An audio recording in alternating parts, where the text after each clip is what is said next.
Bienvenidos a El Otro Lado del Balón, soy Enrique Ballesteros, estamos transmitiendo para Orbe Network. Seguimos en estas semanas de cuarentena, ya es los momentos en donde nos preparamos a regresar. Algunas actividades así lo han hecho, algunos equipos de fútbol ya están entrenando, algunas oficinas están regresando poco a poco a la normalidad y nosotros continuamos celebrando los 50 años de la Copa del Mundo México 1970. Y para entrar de lleno, saludamos de inmediato al historiador del fútbol mexicano, Carlos Calderón Cardoso. Carlitos, ¿cómo estás? Buen día. Enrique, buenos días, amigos, buenos días. Pues aquí estamos de nueva cuenta para seguir con esta pues, reseña, aventura, contar algo de historia de este Mundial de 1970 que nos dejó mucho. Hay quienes lo vivimos muy pequeños, hay quienes todavía no nacían y hay quienes lo vivieron ya muy bien, por ejemplo, como nuestros padres y abuelos, ¿no? Que les tocó de lleno esta Copa del Mundo. Pero pues bueno, hacer un recuento y tratar de dar pormenores para que lo vivamos todos juntos. Así es, Carlitos. ¿Y qué te parece si nos vamos a ese 10 de enero de 1970? Una mano santa, platícanos de quién era esta manita y qué fue lo que hizo para pues dar inicio ya con lo que era verdaderamente el espíritu que se siente en una Copa del Mundo. Pues sí, este 10 de enero se eligió a la niña Mónica María, que era hija de Guillermo Cañedo, el presidente de la Federación Mexicana de Fútbol, para sacar de las urnas las tarjetas con los nombres de las selecciones participantes para determinar qué grupos conformarían y así vivir ya esta magia mundialista. Y bueno, pues ahí ya para estos momentos hay que decir que las calles del centro de la Ciudad de México sobre todo, pues lucían llenas de luminarias, inclusive para Navidad, en lugar de las clásicas piñatas. Sí había piñatas y otras cuestiones de iluminación, pero pues también estaba Juanito, la Copa del Mundo, que era la mascota, y otros de estos elementos del Mundial. Y pues este 10 de enero se determinó qué selecciones iban a caer en cada grupo. Y si... Oye, ¿Mandé? Carlitos, ahorita que acabas de mencionar al personaje famosísimo de Juanito, que es la segunda mascota oficial en una Copa del Mundo, el primero fue en el 66, el León, ¿cómo se llamaba? Se me acaba de ir el nombre del leoncito del 66, pero Juanito es el segundo y hubo una controversia porque me lo pusieron a dieta, Carlitos, estaba más gordito Juanito en el boceto original.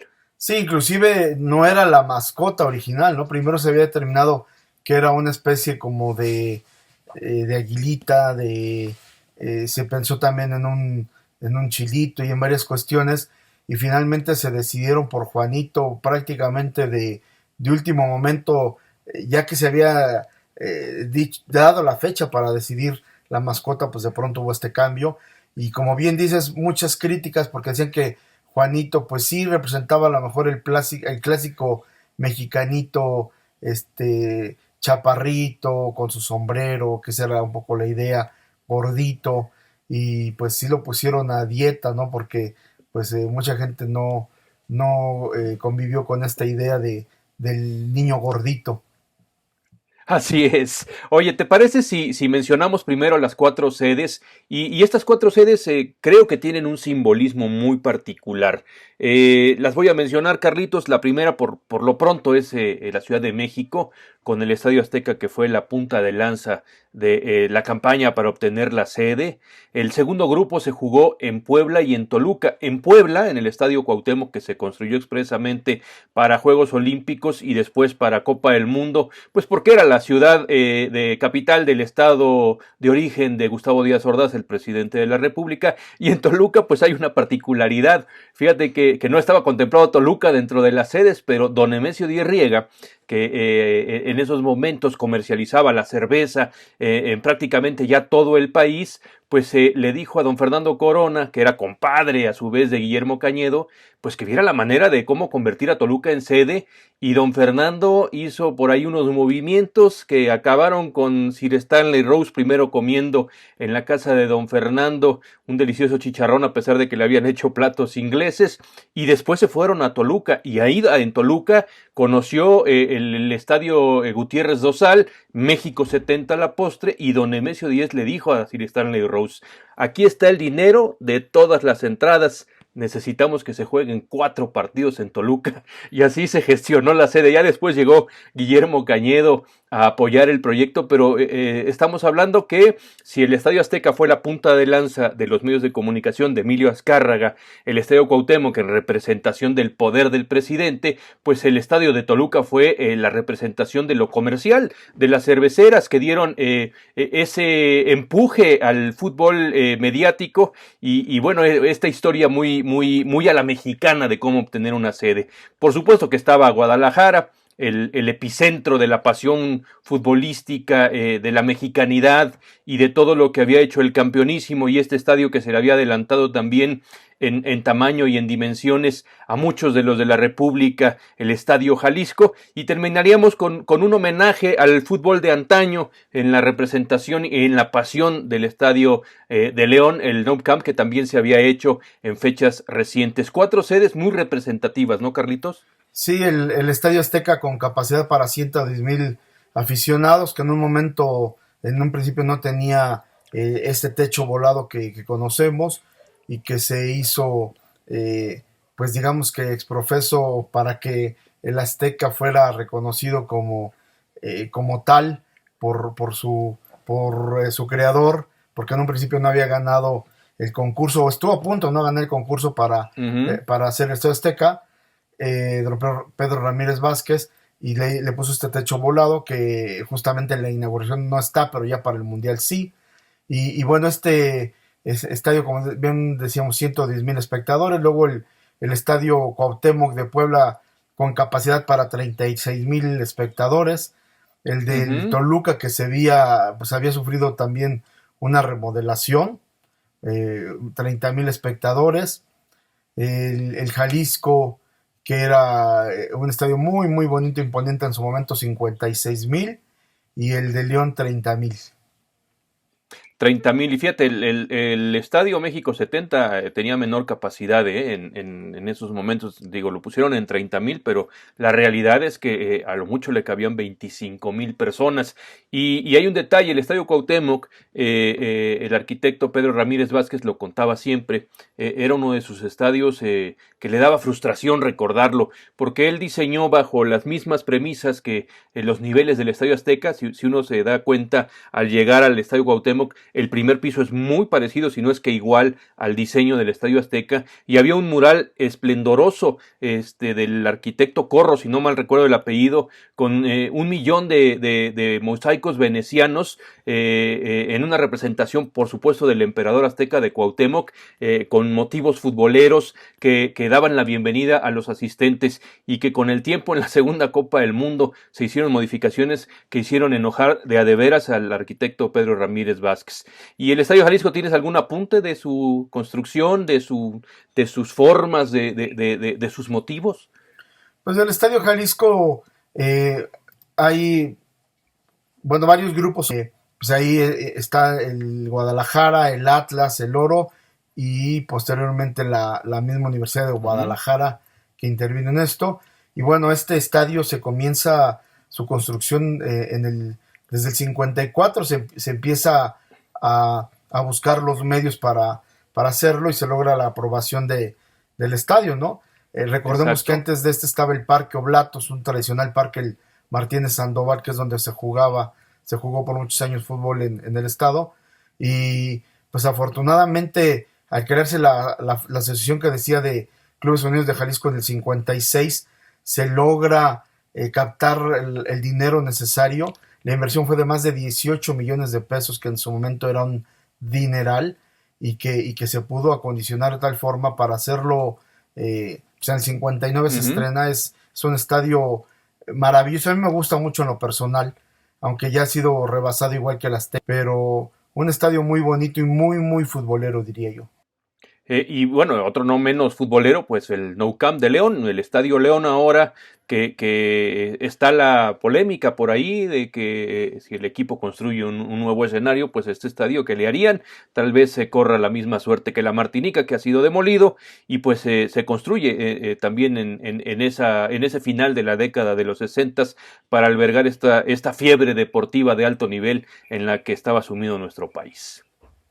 Sí, el problema del Estadio León actualmente pues es que no le pertenece ni al Estado ni al grupo de Pachuca, que son los dueños del equipo, y el actual dueño pidió una millonada impresionante para venderle al grupo Pachuca el estadio, de tal forma que sale más barato hacer un nuevo inmueble que pagar lo que cuesta, y yo creo que va a terminar como una plaza comercial. Sí, seguramente será demolido y te correrá la misma suerte que en muchos inmuebles. No tenemos esa cultura en México como lo tienen los americanos de hacer y deshacer estadios, porque hay cierto apego precisamente a estos recuerdos. Pero bueno, la modernidad así lo impone, aunque después de esta pandemia, quién sabe si las finanzas estén para estas cosas. A lo mejor hay acuerdos, a lo mejor los planes a futuro pues tienen que esperar momentos mejores económicamente hablando. Y ahora sí entremos al grupo 1, Carlitos, al grupo que jugó en el Estadio Azteca, México, la Unión Soviética, Bélgica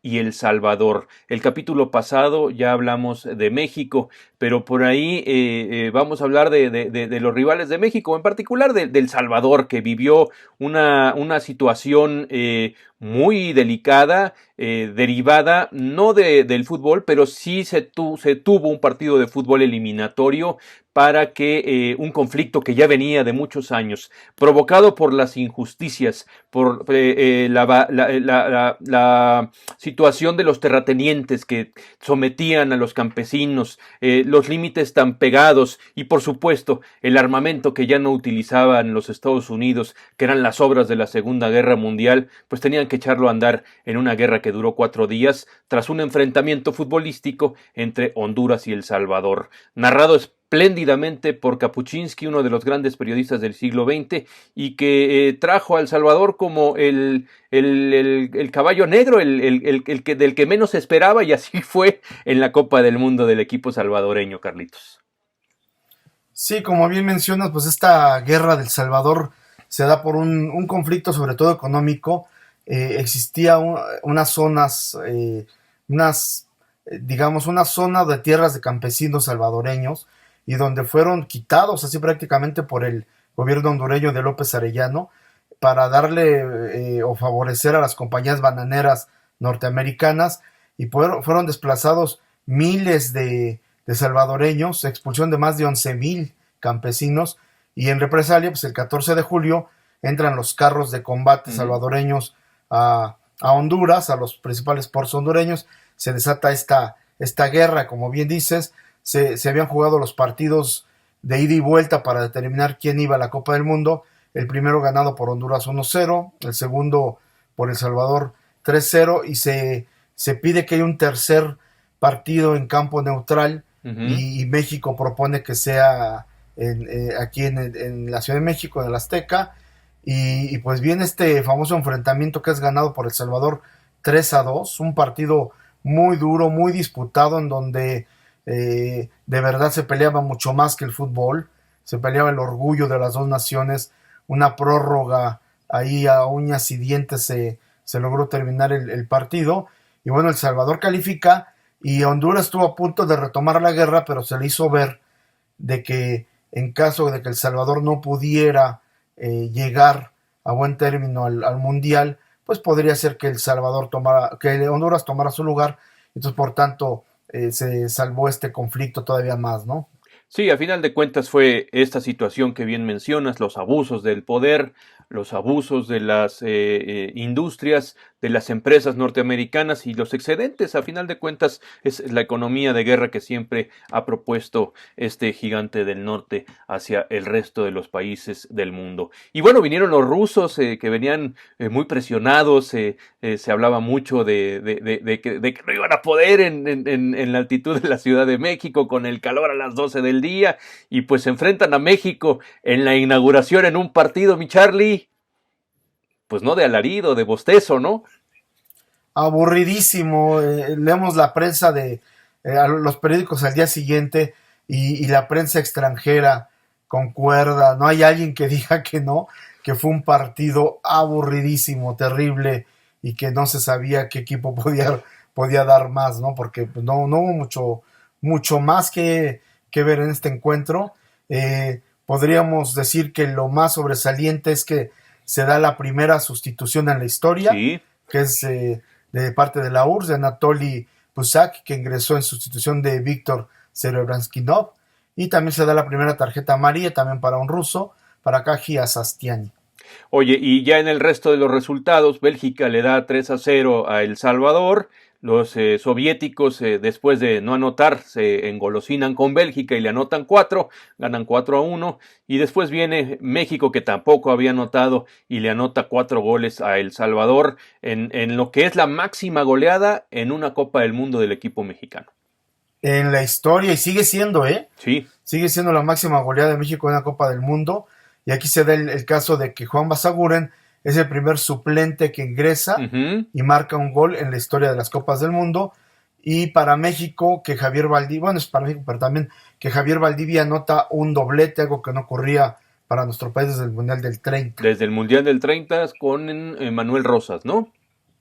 Sí, exactamente. Oye, El Salvador reclamaba que pues le habían hecho algunas trastadas en el arbitraje, pero pues el marcador es contundente. Yo creo que ya El Salvador pues ya no sabía ni por dónde le caían los goles. Sí, después El Salvador, la URSS le mete 2 goles a El Salvador y Honduras se burla. Hay periódicos hondureños donde están burlando de los salvadoreños por lo que está ocurriendo. No creo que lo hubieran hecho mejor tampoco, pero bueno, ahí está para la historia esto. Y México termina en el último partido ganándole a Bélgica 1-0 con un penal medio dudoso, pero con este marcador, México por primera vez en la historia pasa a una segunda ronda. A una segunda ronda, pero aquí la incógnita, Carlos, es ¿por qué a Toluca? ¿Por qué no se quedó en el Azteca? ¿Qué fue lo que sucedió? Sí, pues las historias cuentan que los directivos se equivocaron, pensaron que nuestro país difícilmente iba a acceder o se buscó que se pudiera quedar en el Azteca de alguna forma, pero por las circunstancias llevaron a que por el lugar que queda, que es el segundo, pues entonces le toca irse a Toluca. Inclusive se intenta hacer un sorteo ahí para que México se quede en la Ciudad de México, pero pues tampoco lo puede ganar y termina yéndose a Toluca, donde pues tendríamos un muy mal resultado del cual hablaremos más tarde porque ahora estamos en fase de grupos, pero fue una desgracia para este momento, ¿no? Correcto, Carlitos, y aprovechamos también el momento pues para recordar brevemente, porque ya lo habíamos hecho en un programa completo, a Aarón Padilla, que fue miembro de esta selección nacional de la de 1966, descanse en paz después de algún tiempo padeciendo la enfermedad del olvido, el Alzheimer, y bueno, bajo las condiciones que la Organización Mundial de la Salud ha determinado en cuanto al COVID-19, pues él al adquirir el virus iba a ser completamente vulnerable y falleció en esta semana. Descanse en paz, un abrazo para su familia y pues a don Aarón nunca lo olvidaremos y mucho menos cuando tú tuviste la fortuna de entrevistarlo y de plasmar esos recuerdos en un buen libro, Carlitos. Sí, una gran persona, yo diría un excelente ser humano. Podías platicar con él horas, siempre agradable, jamás te negaba una entrevista. De verdad, un ser humano extraordinario y que pues gran parte de la familia del fútbol así lo sabe porque fue compadre de todo mundo, ¿no?